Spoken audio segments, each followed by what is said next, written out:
হুজুর পুরা জান্নাতি কনফার্ম মিস নেই।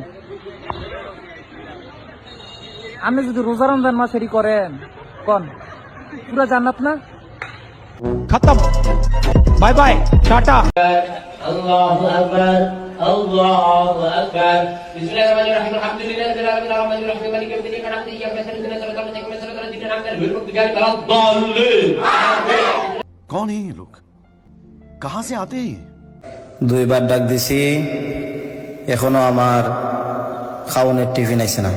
পরে যদি টিফিন না আয়, মাইক দিয়ে আজান দিলে আর আজান দিলে সারা গাঁয়ের খাওয়ান বন্ধ হয়ে যাবে। পবিত্র মাহে রমজানে শয়তান বন্দী থাকলেও মানুষ নামের শয়তানগুলো থেমে নেই। শয়তানের দায়িত্বগুলো যেন এদের কাছে অর্পণ করে গেছে।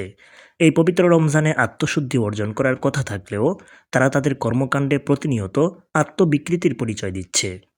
এই ভিডিওটি ভাইরাল হয়েছে যেখানে ইমাম সাহেব বলছেন, 2 বার ডাক দিয়েছি তবু আমার খাবারের টিফিন আসে নাই, আরেকবার ডাক দিব, যদি খাবারের টিফিন না আসে তাহলে আজান দিয়ে দিব, তখন গ্রামের সবার খানা বন্ধ হয়ে যাবে। আর আজান দিলে সারা গাঁয়ের খাওয়ান বন্ধ হয়ে যাবে। তাড়াতাড়ি আমার টিফিনটা আমার মসজিদে ভাড়াই দিন, বড় ফেসবুক লাগছে, সেহরি খাইতাম।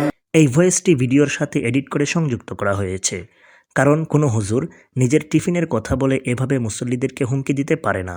তাছাড়া সেহরির সময় শেষ না হওয়া পর্যন্ত কারো আজানের মাধ্যমে সেহরি খাওয়া বন্ধ করা যায় না।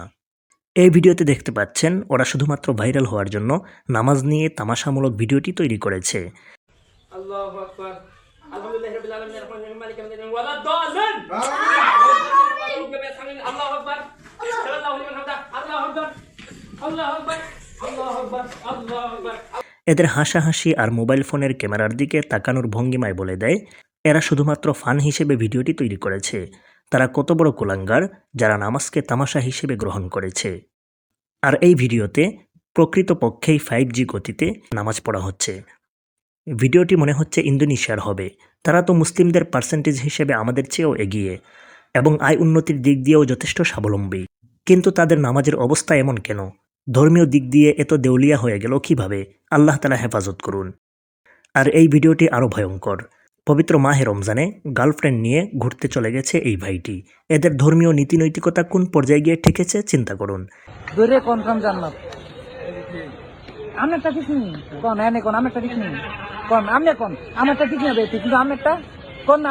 এভাবে প্রকাশ্যে গার্লফ্রেন্ড নিয়ে পবিত্র মাহে রমজানের দিনে ঘুরতে এসে সে প্রমাণ করল শয়তান সবচেয়ে বড় দায়িত্বটা তাকেই দিয়ে গেছে। আল্লাহ তাআলা এসব মানুষরূপী শয়তানদেরকে হেদায়েত দান করুন এবং আমাদের সকলকে মাহে রমজানের পবিত্রতা রক্ষা করার তৌফিক দান করুন। আমিন।